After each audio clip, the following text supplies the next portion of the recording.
বছরের শেষে মুক্তি পেল রূপলী পর্দার স্বর্গীয় অভিষেক চ্যাটার্জির শেষ সিনেমা নিধন। ছবি পরিচালনায় ছিলেন সঞ্জয় দাস। নিতাই সাধারণ জীবনযাপনে বিশ্বাসী সঞ্জয়বাবুর কথায় সমাজের একটা দিক তুলে ধরার চেষ্টা করলেন। আশা করছি দর্শকদের ভালোই লাগবে। Bureau report, news 24/7 TV. মুহূর্তের খবর হাতের মুঠোয়। একটা বাংলা সিনেমা দেখলাম যেটা একদম গ্রামের পরিবেশে পুরো ব্যাপারটা করা হয়েছে। এটা খুব ভালো লাগলো। আর খানিকটা গোয়েন্দা গল্পের গন্ধ আছে, এটাও খুব ভালো।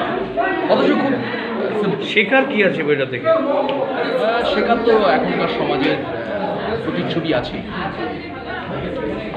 যে প্রতিবন্ধকতার মানুষগুলো শিকার হচ্ছে, নিপীড়িত হচ্ছে, সেগুলো কি বলছে?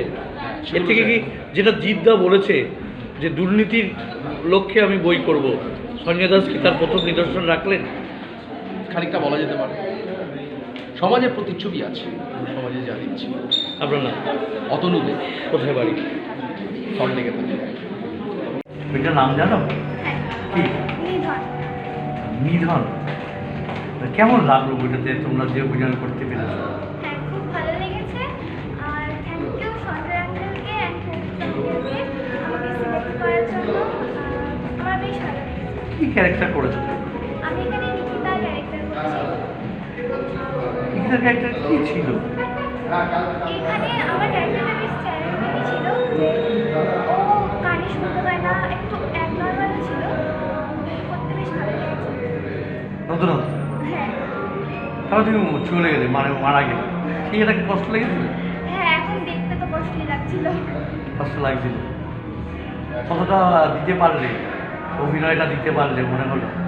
চেষ্টা তো করেছিলাম, কিন্তু আমি জানি না কেমন লাগছে। যারা দেখছে তারাই বলতে পারবে। আরেকবার তোমার নাম? ঐশিকী সিংহরানী। আচ্ছা, একটা প্রশ্ন, সেটে কোনো মজার মুহূর্ত যদি আমাদের সাথে একটু শেয়ার করো। হ্যাঁ, অনেক মজাই তো হয়েছে। যেহেতু এটা অনেকদিন আগে, আমার সেরকম কিছু মনে পড়ছে না। বেশ আমরা মজা করেই শুটিং করেছি। এখন তোমার বয়স কত?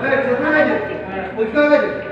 আচ্ছা, এই সিনেমাতে তো আরেকজনও ছিলেন অভিষেক চ্যাটার্জি, যিনি আর আমাদের মাঝে নেই। তো তার সাথে কাজ করে তিনি যেহেতু তিনি অনেক সিনিয়র, তার সাথে কাজ করে তোমার কেমন লাগলো? হ্যাঁ, খুবই ভালো লেগেছে। যখন শুনলাম যে অভিষেক আঙ্কেলের এরকম একটা কিছু হচ্ছে, খুবই খারাপ লেগেছিল। কেমন তোমাদের সঙ্গে কীভাবে মিশতে? হ্যাঁ, খুব ভালোভাবে মিশত। কী বলে ডাকছো তোমার? আমাকে নিকিতা বলেই ডাকতো। কেউ আমাকে আমার নিজের নামে ডাকতো না, নিকিতা বলেই ডাকতো সবাই। মানে ক্যারেক্টারের চলে তেমন কেমন লাগলো? হ্যাঁ, বেশ ভালো লাগতো। আর সেই সময়ে যাওয়াটা আর ক্যারেক্টার হয়ে যাওয়ার পরে যে যাওয়াটা, দুটোর মধ্যে তো অনেকটা পার্থক্য। কীভাবে তখন রিয়্যাক্ট করতে? বা কি এখনো আমাকে সবাই নিকিতা বলেই ডাকছে, ঐশীকে বলে খুব কম লোক ডাকছে এখানে। কি বলবে তোমরা? কেমন লেগেছিল? খুব ভালো লেগেছে। অভিষেক আঙ্কেলকে মনে পড়ে? আমি যেহেতু দেখিনি, আমার দিদি আর দেখেছে। আমি তখন বাড়িতে ছিলাম, বাড়িতে যখন শুনলাম খুব খারাপ লাগলো। কি ক্যারেক্টার করেছিল তুমি এই বইতে? আমি এখানে ছোট নায়িকার ক্যারেক্টার। কি নাম ছিল? রাধা নাম। কেমন লাগলো? খুব ভালো লেগেছে। মজা হয়েছে সিনেমাতে? কতটা আনন্দ পেয়েছো? অনেক। তোমার নাম আরেকবার? আমার নাম মনীষা মাইতি। কি বলবে? খুব ভালো লাগলো, মজা যাওয়ার টাইমটা বহুত মজা আসলো, পরের টাইমেও মজা আসছিল। কি করলে? আমি তো কৃষ্ণার রোলটা ছিল, তো ওখানে তখন বহুত মজা এসছে। ছোটবেলায়? হ্যাঁ, আমি লকাইয়েটের জন্য আসতে পেরেছি। লকাইয়েটু বহুত হেল্প করেছে। লকাইয়েটু অডিশনের জন্য আসতে বলেছিল, তো মজা এসছে। ওই যে লকাইয়েট আমার জেঠু।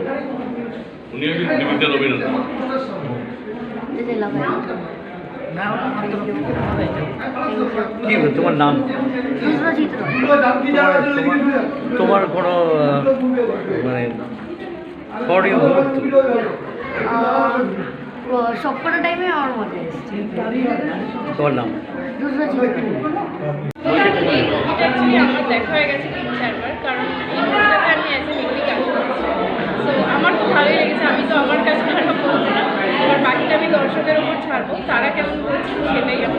কি পাওয়ার আছে বা কি পেলেন এই বইটা থেকে? অ্যাকচুয়ালি এটা এখনকার দিনে যেটা হচ্ছে, আইন আমাদের অনেক কিছু চাপা দিয়ে দিচ্ছে, অনেক অন্যায় চাপা দিয়ে দিচ্ছে। সেইটার বিরুদ্ধে কীভাবে লড়ে সেই আইনটাকে ছাপিয়ে আমরা সত্যিটা সবার সামনে আনবো, এই মুভিটাতে সেটাই দেখানো হয়েছে। সো আমি সবাইকে এটাই বলবো, সবাই দেখুন এবং কেমন হয়েছে প্লিজ আমাদের বলুন।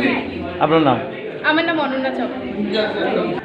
দেখুন, ছবিটা হচ্ছে সব প্রত্যেকটা ডিরেক্টর চায় যে আমার ছবিটা হিট করুক, আমার ছবিটা ভালো হোক। তবে আমিও সেটা চাইছি, আমারও সেটা হোক। তবে এখন হিট করা বা হিট না করা সেটা টোটালটাই নির্ভর করে প্রমোশনের উপর, মানে বেসিক্যালি আপনাদের উপর। আপনারা কীরকমভাবে বলবেন সেটার উপর বেসিক্যালি হিট আর হিট না করা সেটা নির্ভর করে। তো আপনারা দেখেছেন, আপনাদের কীরকম লেগেছে সেটা আপনারা বলবেন। আর আমি যেটা তৈরি করার চেষ্টা করেছি সেটা হচ্ছে সমাজের বিপক্ষে বলতে পারে। আচ্ছা, এই কাহিনীটা সম্পর্কে একটু জানান আমাকে। কাহিনীটা পুরোটা তো বলবো না, ছোট করেই বলি। হ্যাঁ।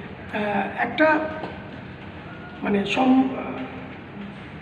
কথা শুনতে পায় না, কথা বলতে পারে না, মানসিকভাবে সে ভারসাম্যহীন।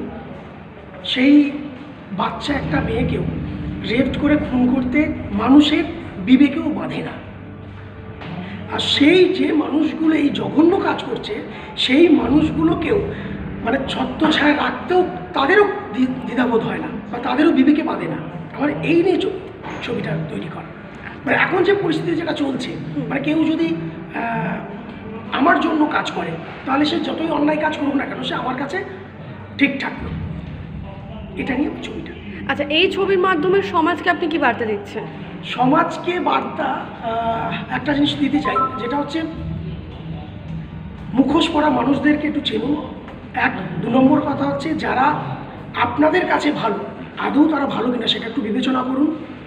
3 নম্বর হচ্ছে আপনাকে যে ভালো বলছে তাদেরকে যাচাই করুন, কারণ সেই ভালোটা আদৌ সে কী জন্য ভালো বলছে, ভালোটা আদৌ তার ক্ষেত্রে ভালো না যে বলছে তার ক্ষেত্রে ভালো, সেটা যাচাই করুন। আর যাচাই করতে গেলে কাউকে বিবেচনা করতে হবে না, সে শুধু নিজেকে বুঝলেই হবে, নিজেকে যাচাই করলেই হবে যে সে কথাটা ঠিক বলছে কি ভুল বলছে। আচ্ছা, এই ছবিতে তো স্বর্গীয় অভিষেক চ্যাটার্জি ছিলেন। তিনি সত্যি কথা বলতে আমাদের বাংলা ইন্ডাস্ট্রির অনেকেই ছবি করেছেন, খুব ভালো একজন অভিনেতা ছিলেন। তার সম্বন্ধে দু একটা কথা আচ্ছা, দর্শক শুধু ভালো অভিনেতা বলবো না আমি, মানে খুব খুব ভালো একজন মানুষ ছিলেন, খুব ভালো মানুষ ছিলেন। যদি ইন্ডাস্ট্রির কাউকে আপনি জিজ্ঞেস করেন যে অভিষেক চ্যাটার্জি কেমন মানুষ ছিলেন বা কী ধরনের, আমি বলবো যদি নতুন কেউ আসে তার জন্য খুব ভালো একটা মানুষ ছিলেন। অনেকে আছে না যারা পুরনো হয়ে যায়, একটা অন্যরকমভাবে ভাবনা চিন্তা, অন্যরকমভাবে কথাবার্তা।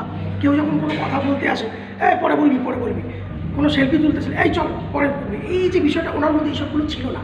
প্লাস একটা মানুষের সঙ্গে বসে যে ভালোভাবে কথা বলা, মানে একটা পরিষ্কারভাবে একটা মানুষকে মানুষের মতো ভাবা, এটা ওনার মধ্যে বিশালভাবে ছিল। সেই জন্য আমি বলবো একটা খুব ভালো মানুষকে হারালাম। কোনো ভালো অভিনেতা তো অনেকেই আছে, কিন্তু একটা খুব ভালো মানুষকে হারালাম। আচ্ছা, আপনি আপনার এই ছবি নিয়ে মানে কতটা সফলতার জন্য কতটা আশা রাখছেন? আমি তো অবশ্যই চাইবো 100% সফলতা হোক, সেটা নির্ভর করছে দর্শকের উপর। আমি দর্শকদের বলবো ছবিটা দেখার জন্য, হ্যাঁ দেখার পর বলুক খারাপ কী বলো, তবে একটা জিনিস বলবো, যদি কেউ মন দিয়ে জিনিসটাকে দেখে, একটু ভালো করে ভাবে, আমার মনে হয় অনেক কিছু পেতে পারে। কারণ এখন তো সেই বসে দেখার মেন্টালিটি মানুষের কমে গেছে। আমি হলে যাবো, এন্টারটেনমেন্ট করবো, সেইটুকুটা, কিন্তু সেই ভাবনাটা এখন মানুষের মধ্যে আছে, নেই বলবো না, সেরকম মানুষ আছে। আমি প্রত্যেককে বলবো একটু এন্টারটেনমেন্টও আছে, কিন্তু তার সত্ত্বেও বলবো যে জিনিসটা একটু দেখুন, একটু ভালো করে দেখুন। স্যার, এটা লাস্ট প্রশ্ন করবো আপনাকে, ঝুলিতে আর কি কি মুভি আছে আগত? এখন 2টো মুভি আছে, এত নামগুলো বলছি না, সেটা শুরু করবো আপনার জানুয়ারি থেকে স্টার্ট করে দেবো। অলরেডি গান টান রেডি হয়ে গেছে। আচ্ছা, ঠিক আছে, ধন্যবাদ স্যার। আপনার নাম? আমার নাম সঞ্জয় দাস। এই দাস পদবিটা একটু দুর্বল আছে, সেই জন্য অনেকে পিছনে ফেলে, কিন্তু আমি দাসটা বলবো, কারণ দাস হচ্ছে আসছে সেই আপনার কৃতদাস থেকে, তারপর কৃষ্ণের দাসী থেকে আসছে, তো সেই দাস ভাবি আমি নিজেকে একদম নিচের দাস ভাবি না, আমি কৃষ্ণের দাসী হিসেবে ভাবি।